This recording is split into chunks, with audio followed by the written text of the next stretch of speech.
Hello, investors. It's Don Vandenbord, Chief Investment Officer with Revere Asset Management. Today is Monday, July 21st, 5:42 p.m. Eastern Time, coming to you from St. Augustine Beach, Florida, with tonight's Revere Roundup Daily Market Insight video. Appreciate all the kind words I got for my presentation as part of the Trader Lion annual Traders Conference. If you haven't if you didn't see it, didn't know about it, reach out. We can provide a link to you, or you can just go to the Trader Lion YouTube page. It's very prominently marked there. I am on the Saturday session, about 4.5 hours in. So, state of the market. Let's get into it. State of the market. We're in an uptrend since April 22nd, 23rd. Classic O'Neill follow through days. Classic action by leaders since then. You can see the trend gauge over here, green for market leaders and also for the three time frames that we track for the major indexes, that being the short-term 21-day moving average, medium-term 50-day moving average, long-term 200-day moving average. Market stubbornly staying historically extended from the 50-day moving average. Once it's trickling lower to the bottom end of the high range, which is about 4%. We've been in that 4 to 5% range for a few days now. We break back below 4. We'll take this off, which is kind of bittersweet because it means we're pulling back, but the market does not go straight up despite some of the very bullish action that we've been seeing, and especially relative the indexes relative to the harsh pullback that we saw during the tariff tantrum and the strong rallies off of there. So what happened today? A gap up in the morning, and we rallied higher for about the first hour, paused, went sideways for about 4 hours, and then while the indexes were holding up, we were seeing quite a few leading stocks that moved out early, starting to reverse to the downside. And many of them had pretty ugly negative reversals. We're going to take a look at some of those charts. But the bottom line on the day, we gapped up and reversed lower, closed mixed, still at a all-time high for the S&P 500 and the NASDAQ 100. But as I said, many leaders, after an initial move higher, reversed and squatted. Here are the numbers. The 21 over 21, down an average of 1.01%, 6 up, 15 down. The Turbo 12, down 0.9%, 3 up, 9 down. So right there, that tells you that leadership was weak. The Big Eight, this is the Magnificent Seven and Netflix, up 0.88%. This is really where the strength was today. The RG8s, our 8 growth ETF composite, all 8 of them lower, not very ugly to the downside, but down an average of 0.6%. S&P 500 gapped up 0.25%, was up about 0.5% before reversing, still close positive 0.14%, equal weighted to the downside though, 0.34. NASDAQ 100 up 0.5%, equal weight up 1/3%. Dow barely negative, mid and small caps to the downside. And this mid and small caps, this was mostly growth that dragged this lower today. But the value portion of those lost significantly less than the growth portion did. Global 60/40 up 1/3%. Our flagship GROTECTION portfolio reversed with the leaders reversing, down 1/3%. TurboTection up very strong early, also hit with a negative reversal, down 0.97%. Let's get into the charts, and we'll start with the S&P 500. And we had been focused for quite a while on this consolidation, 6285 to 90 to the top side and 6200 to the downside. We broke out of it last Thursday, extended the lead a little bit, but pulled back late. But we did hold the breakout level, that being the 6285 to 6290 level. Today with the gap up reversed as well, still above 6,300 levels. So the key level that we're watching, if we get back into this 6,200 to 6,285 range, that would be a failed breakout for the S&P 500, and we'll then watch the downside, that 6,200 support level, which was tested twice during that 2+ week consolidation. So it's very clear the levels to keep an eye on the S&P 500. And then leaders, that's a different story. We'll take a look at quite a few charts here, about 50 charts altogether, that we're going to look at the 21, the new 21 over 21, the Turbo 12, and I think I've got 16 names. There's some overlap in there, but I want to show how some just got extended and then squatted. So back to the daily chart, there's your S&P 500. Let's go to the NASDAQ 100, very similar chart. We're going to be monitoring back to the S&P quickly. The 8-day moving average is going to be around that 60 to 85 level, and the 21-day moving average is right now at the bottom of that range, which is around that 6,200 level. So NASDAQ 100, you can see, continues to show strength, relative strength as well. Let's look at the equal weighted S&P 500. Certainly not as strong. You can see this day sticking out like a sore thumb there, undercut and reclaim of the 21 and slightly below the 8-day moving average. Let's look at the NASDAQ 100 equal weight, also showing strength, but not on a relative basis. If you'll look here, you can see we're making higher prices, but not on a relative basis. Let's go next to the last of the big cap indexes, the Dow Jones Industrial Average, sitting right on its 8-day exponential moving average. Relative weakness over the last 2+ weeks. Let's go to mid caps now. And failed breakout basically is what we're looking at here as well. And I'll draw the line to the downside. Of course, we got to close below the 8. That's mildly concerning. Still above the 21. That's fine. This the shakeout lows from last Wednesday is where a level we absolutely want to hold. The 50-day moving average on the mid cap index is coming up to that level. It should be there later next week or later this week. Finally, the Russell 2000, also looking like a failed breakout, but back into the range. This is what we're trying to avoid with the S&P 500. It bounced at the 21-day moving average, closed a hair below the 8-day today, so that 2,200 level is what we'll be focused on the Russell 2000. Those are the major indexes. Let's go to some inter-asset correlation. We'll start with the VIX. And the VIX is sticking with a 16 handle, which is just fine with us, below the 21-day moving average. The dollar had been rallying, but now 2 straight days down after running into the declining 50-day moving average, and it's now below the declining 21-day moving average. So we'll keep an eye on this weak dollar. Weak dollar, good for precious metals, good for commodities in general, and generally considered to be good for stocks also. Let's go to the precious metals first. GLD, tight range, gap up today. So we want to see if this can maintain this gap and then make a run at this highs of this flat base, which has now been going on for over 2 months, almost 3 months. VDX also with a big move up. And we added this to the 21 over 21 list today as a proxy to keep an eye on all gold stocks with the weakening dollar. Silver also acted well, gapped up. This is really leading the way among the precious metals. And finally, Bitcoin made the all-time high last week. 3 straight tight action, lower closes sitting right on the 8-day moving average. So not up and away there, a little bit of consolidation before possible higher. Of course, we certainly do not want to see it pull back into this base. That would roughly equate currently with the 21-day moving average.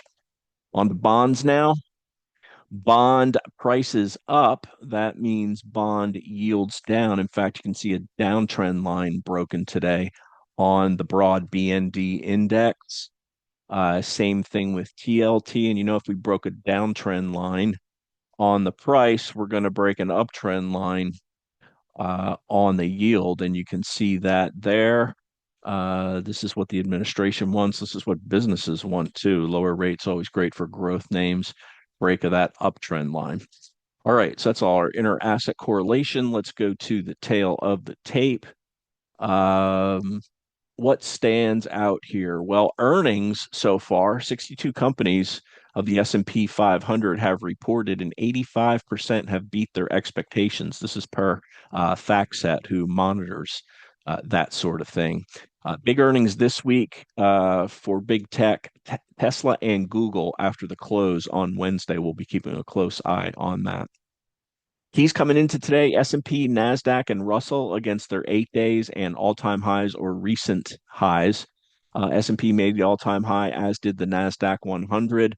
Russell basically sitting just a hair below the 8 day moving average. So we'll call it a rounding error and call it sideways there, but not making or exceeding the highs from last week. Day count, we're 3 days into the breakout, but 2 of those days now we've consolidated and squatted quite a bit. These numbers are pretty frothy. 20 days above the 8 day moving average, 60 days above the 21 day moving average. We did include it in this eight, have a big undercut and reclaim last week, which kept this streak alive. Our expectations are made positive as long as we're above the 21 day moving average on the S&P and the NASDAQ 100. As far as well, let me point out the S&P ATR down to 0.80. We certainly like seeing that. Lower volatility, generally good for stocks. Sectors, gold and silver stocks, XLC, that's communications, XRT, retail to the upside today. To the downside, oils, industrials, healthcare, and biotech. A few portfolio changes. GROTECTION added to Apple. Let me show this first. This was a non-traditional buy that we did, and it was on 3 weeks ago on some news. Sentiment had been extremely negative. We saw volume come in for 4 straight days in a row. The risk reward was certainly there. We rode that up for 4 days. Now it's basically gone sideways, but it did have a very tight range to close last week and gapped out of that this morning on news that they're planning a foldable phone. But most of that, it's a squat. Most of it, tempted to move higher, reverse lower, still close positive and beat the index on the day. Want to see some relative strength on this. 2 weeks away from earnings. What's curious to me is going to be what happens when it comes into the 200-day moving average. Should it come into the 200-day moving average? We're slightly getting, we're about 1.5 times the return of the S&P on this. This kind of started here, and you can see how, although it's been weak over the past week, still on a relative basis over the holding period, we're still beating the S&P 500 on this one. So that we added to. Also started a position in CrowdStrike as this held very nicely, held the 10-week moving average last week. And there was some cyber attack news over the weekend related to SharePoint at Microsoft. This was very strong early, broke above the 80 MA in the 21 day, good risk reward there, squatted a little bit, but closed mid-range. So those are the two adds to the portfolio. And then let's look at herein. This one went on a crazy ride today, gapped up, ran up strongly, was up almost 20% before completely the squat of all squats. They're good for your thighs. They're not good for your stocks. Reversing, closing up only 1.17%. Now, this does have a 10+% ATR, so size not really high. We did one buy early, then another buy, and then the reversal of the second buy went negative. We trimmed that one, so still slightly positive on the first buy, but very clearly a failed breakout above this level that I just drew here, and you can see how hard that reversal was in the volume, 210% above average. So those were the portfolio changes for GROTECTION, 1.32 adjustable volatility adjusted beta, and balance at risk 5.5%. On to Turbo, suffered the same negative reversal on herein, added to the position and closed it all out. Added to Qubits and SSK. Let's take a look at those. SSK is Solana. Nice gap up there, up 7.5%. This is a Solana ETF. And QBTS, let's take a look at this. This is another one that Squad had added to this. Breakout and reversal. This chart is going to be, I'm pretty sure, in the 16 that I have set aside for later in the show. So 2.02, volatility adjusted beta 5.71%, balance at risk. So the bottom line on the day, mixed closed, S&P 500 gapped up, still closed at all-time highs despite their negative reversal, but the squatting by the leaders is somewhat concerning. Keys for tomorrow. We're keeping the same eye. 8-day moving average to the downside, all-time highs for the Nasdaq and S&P, and last week's high on the Russell 2000. Let's get into the charts now. We're going to start off with the 21 over 21. Two punted from last week's list. EQT, one of them. Very, very clear break of the 21 and the 50 on above average volume today. They've got earnings tomorrow.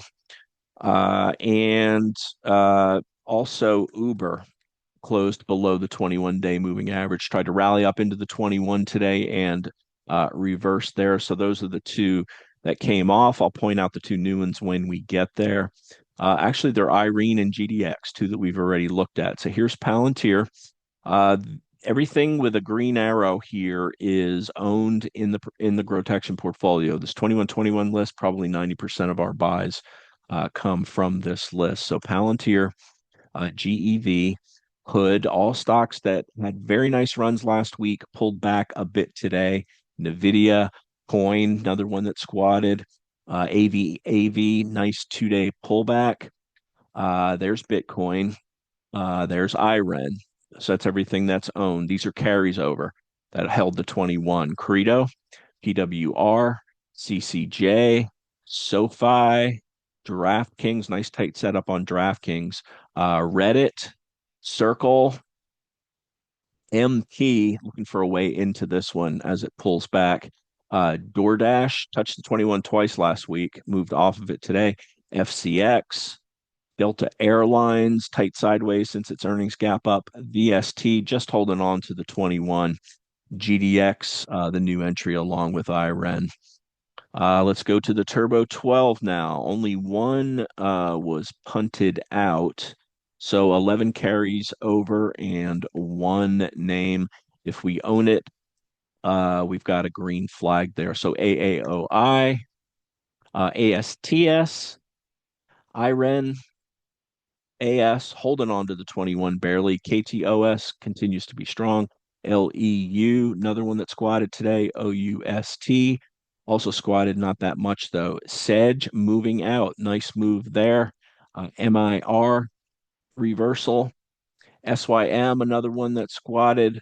Viking continuing to ride the 8 EMA higher, and the new addition GSSI gapped up, closed mid-range.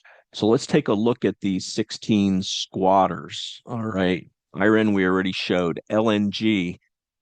This wasn't really a squatter. This was a gap down and continuation to the downside, but something that had been on our universe list and breaking to the downside. Same thing with EQT, which got punted from the 2121. SE, very strong last week, not today. Above average volume, down 7.9%. MP, normal pullback. Talon, normal pullback after its gap up last week. There's LEU, also squatted. NBIS, failed breakout with a squat. Rocket Lab, just weak on the day, didn't move to the upside first, but looks a little exhaustive after that 4-day move up last week. There's Coin, we already discussed that. Robinhood as well. There's Qubits, failed breakout. IonQ, failed breakout. SMR, the three power companies, we already showed LEU, the other two big ones, SMR with a big squat, and Oklo as well. And there's QUBT actually breaking below the 21-day moving average. Those are the 16 squatters or weak leaders today. What conclusion can we draw from that? Well, it's one day. 2 weeks ago on a Tuesday, we had a terrible leaders day. A lot of people thought that was soared through the heart of the rally. We also had a negative reversal last Tuesday that was very easily recovered after a hammer on Thursday, all time high, or sorry, on Wednesday, all time high Thursday, tight close on Friday, another move out, reversing. But again, we've been tremendously extended above the 50-day moving average. We are down to 4.4% today. We got down to 4% during the shakeout last week, but this is as close as we've been to that 4% level. The NASDAQ 100 still 5.8% above the 50-day moving average. You want to see that get below 5%. And that's going to wrap it. As always, like to hear from you. The email's don@revereasset.com. The phone's 855 Real Wealth. That's 855-732-5932. Again, reach out if you can't find the presentation from over the weekend. Basically, it was a complete A to Z of what we do at Revere and why we do it, even more importantly. And that is our dual mandate to grow assets during uptrends and protect them during downtrends like this shakeout bear market that we saw. And obviously 2022, uh, there's that. Where's the 2022 pullback all the way back here? If you like what you see, reach out. Got any questions about a returns? We'll give you that as well. And with that, I will wrap it for Monday, July 21st. This is Don Vandenbord with Revere Asset Management, telling it like it is. Thanks for listening. Have a great day.